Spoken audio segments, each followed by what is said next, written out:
Sper să nu vă supere adevărul, da?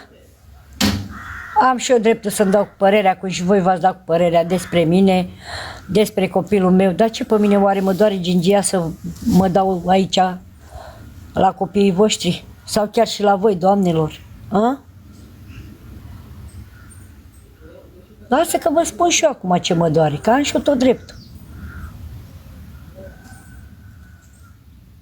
Da, am mai văzut și fete de-astea care te respectă pe drum, vorbește frumos. Am mai văzut mame care a zis, eu i-am zis lui fiimea, dacă vreodată și începe relația să mă anunțe, ca să nu dăm peste un copil. I-am spus, mami, dacă ești hotărâtă să începe o relație, discută cu mine, ca să nu rămâi gravidă. Mamă, că ești prea tânără, nu zic să nu te fuzi, că și așa nu mă asculți. Asta care criticați aici, m-ați plictisit. M-ați plictisit. Așa că îmi pare, am sorry. Nu știu cum să vă zic. Sper să nu vă simțiți prost. Să vă simțiți exact ca mine, când mi-ați dat mie niște vorbe de alea care n-au și avea rostul. Copilul meu nu a jignit pe nimeni, dar voi ați jignit-o pe copilul meu. Eu nu v-am zis nimic, m-a jignit. Mi se pare ceva normal să vă răspund cu aceeași monedă. Nu, sper să nu vă supărați, da?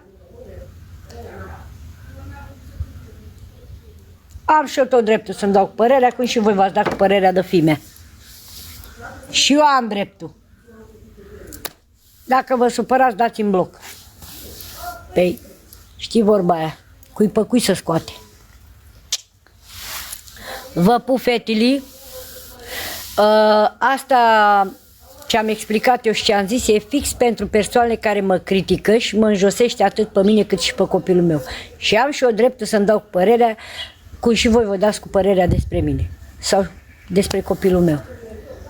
Nu e corect? Știi vorba aia, orb la orb își scoate ochii. Vă pup că plec la vie. Ne vedem. Stai să vedem dacă mergem. Să mă anunci pe mine când vine măta. I love you, baby. Mi-am făcut și o bandă țigări.